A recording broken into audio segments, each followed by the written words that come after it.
السلام عليكم ورحمة الله تعالى وبركاته. مرحبا بأعزائي الطلبة والطالبات، أتمنى أن تكونوا في أتم الصحة والعافية. اليوم أريد أن أتقاسم معكم واحد الموضوع اللي هو خاص بالتحولات النووية مستوى الثانية بكالوريا، وهو بطبيعة الحال تمرين شامل يضم كل تقريبا 70% من مضامين درس التحولات النووية. لهذا رأيت أن أتقاسمه معكم، وهو خاص كما قلت بالمستوى الثانية بكالوريا بيوف. إذن على بركة الله. Donc on va lire et on va répondre à chaque question par question. Donc vous avez dit le phosphore P1532 est utilisé en médecine nucléaire et les radioactifs β-. Donc on vous donne la masse molaire du phosphore, on vous donne le nombre d'Avogadro, on vous donne la constante radioactive lambda en seconde moins 1 et en jour moins 1. On vous donne un extrait du tableau périodique de certains atomes. Alors la première question, donnez la composition du noyau du phosphore. Donc on remarque que le phosphore qu'on a, 32, ça veut dire quoi? Donc il est composé de 32 nucléons. Donc les nucléons, c'est-à-dire on a combien de protons et combien on aura de neutrons. On a 15 protons, donc on a 15 protons et 17 neutrons. Voilà la composition de phosphore 32. Deuxième question, définir le terme isotope. Donc qu'est-ce qu'on va dire? On va dire que les isotopes sont des atomes ayant ou bien qui possèdent le même nombre d'électrons,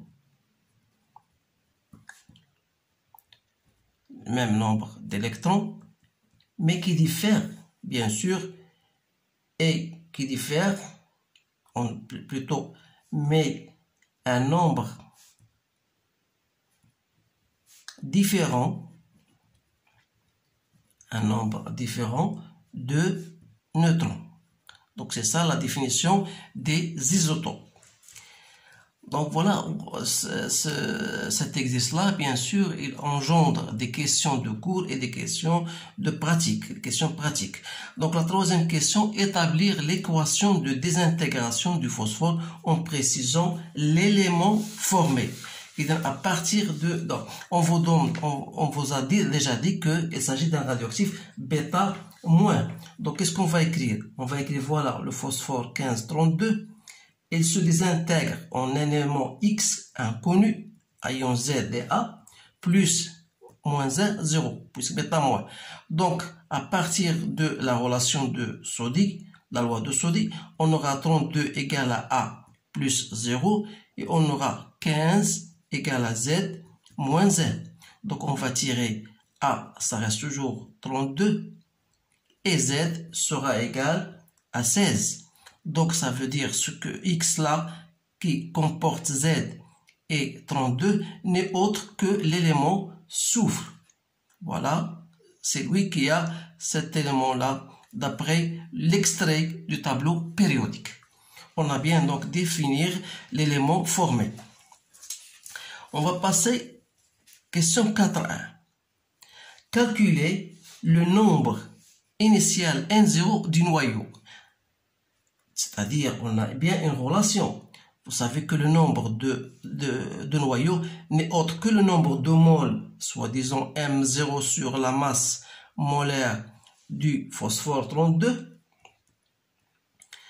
que je multiplie par le nombre d'Avogadro. Donc c'est, on vous donne 10 moins 8, que je divise par 32, et je multiplie par 6,02, 10 à la puissance 23. Je trouve 1,88, 10 à la puissance 14. Donc c'est le nombre de noyaux. Vérifiez que l'activité du phosphore reçue par le patient à T égale à 0 égale à 0. Elle a bien cette valeur-là. Donc, sachant bien sûr que A0 n'est autre que lambda N0. Donc, je vous conseille de bien apprendre les formules par cœur. Donc, A0 égale lambda N0. Donc, il suffit de faire un calcul numérique. Donc, 10 moins 7 que je multiplie par 1,88 10 à la puissance 14 et vous allez bien trouver la valeur déjà mentionnée plus haut. Donc voilà, en becquerel, vous n'oubliez pas bien sûr l'unité de chaque valeur. Maintenant, on va passer à la question 4.3, définir la demi-vie T1,5 pour établir la relation entre T1,5 et lambda. Donc, c'est quoi la demi-temps T1,5? C'est donc la demi-vie T1,5 et le temps du bout duquel la population, si vous voulez, la population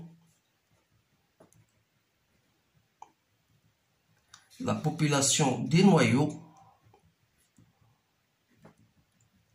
est divisée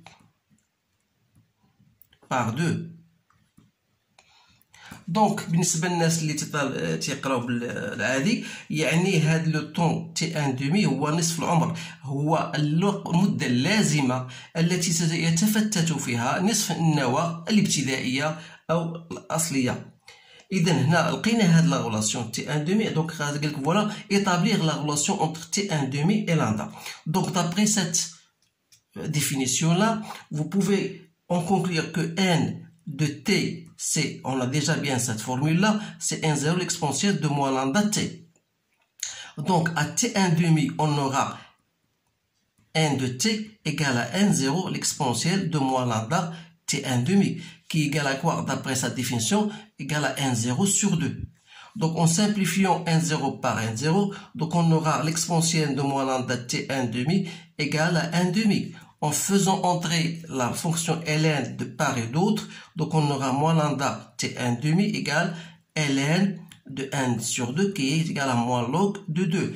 Et par suite, on tire lambda ou bien on tire T1,5 n'est autre que ln de 2 sur lambda.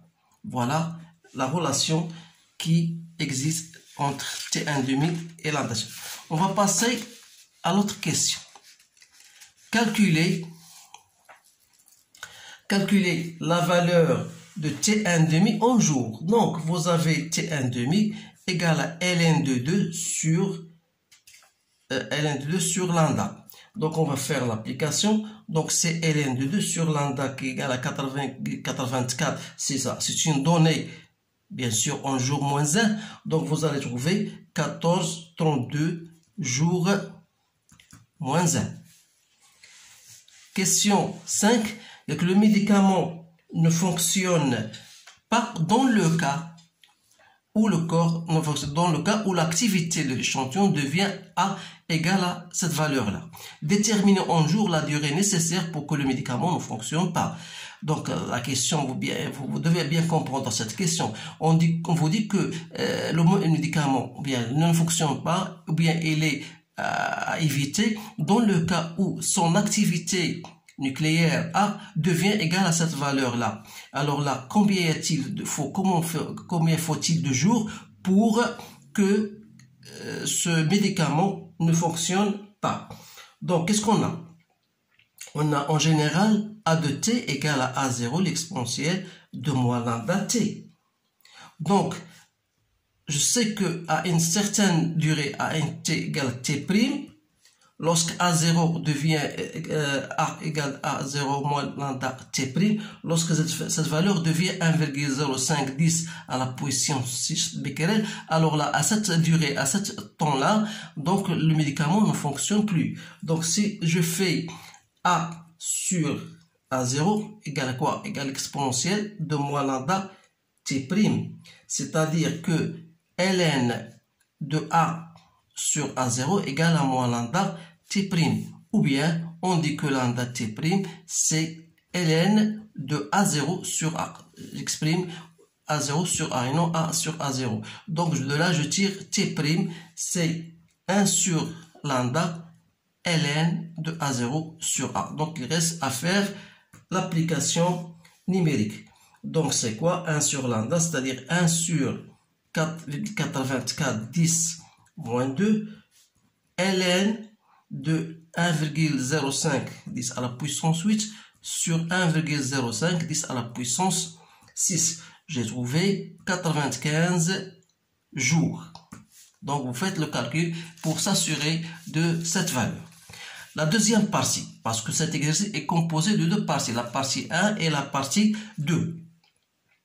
La partie 2, on vous dit que le phosphore 15, le phosphore 30 est synthétisé en bombardant l'aluminium avec des particules alpha selon l'équation. Donc on vous donne déjà l'équation. Voilà les données. Ce sont des données que vous allez lire par vous-même. On vous donne l'énergie de liaison par nucléon. On vous donne la masse du proton, la masse du neutron et la masse du phosphore, la masse de l'aluminium, la masse de l'hélium. Donc en utilisant les lois de conservation, montrer que la particule X est un neutron et donner son symbole. Donc d'après l'équation qu'on a déjà ici, donc qu'est-ce qu'on va appliquer la loi de Soddy, c'est-à-dire on aura 27 plus 4, voilà, plus 4 égale à quoi? Égale à 30 plus A. Et 13 plus 2, voilà, 13 plus 2 égale à 15 plus 17. De là, je tire A égale à 1 et Z égale à 0. Ça veut dire que la particule qui est à ion 0, 1 n'est autre que le neutron, bien sûr, donc c'est un neutron. Deuxième question, déterminer l'énergie produite lors de cette réaction. Donc vous savez que l'énergie produite c'est delta M, C2. On peut dire c'est la masse finale moins la masse initiale fois C2. Donc il suffit de faire remplacer la masse finale, c'est la masse de quoi? On a ici d'après l'équation, c'est la masse du neutron, plus la masse du phosphore, moins la masse de l'hélium, moins la masse de l'aluminium. Donc on va l'écrire tout de suite. Donc c'est la masse, premièrement, de phosphore, 30, plus la masse du neutron, moins la masse de l'aluminium, 27, moins la masse de l'hélium, 2, 4. Tout ça fois C2. Donc vous faites l'application numérique. Donc j'ai la masse du phosphore, la masse de chacun. Donc là j'ai trouvé c'est 29,006 plus 1,00106 moins 26,9744 moins la masse de l'hélium. Tout ça, ce sont des données. Bien sûr, vous multipliez par 931,5 et vous allez trouver, comme j'ai trouvé moi, 2,63 mégaélectrovolts.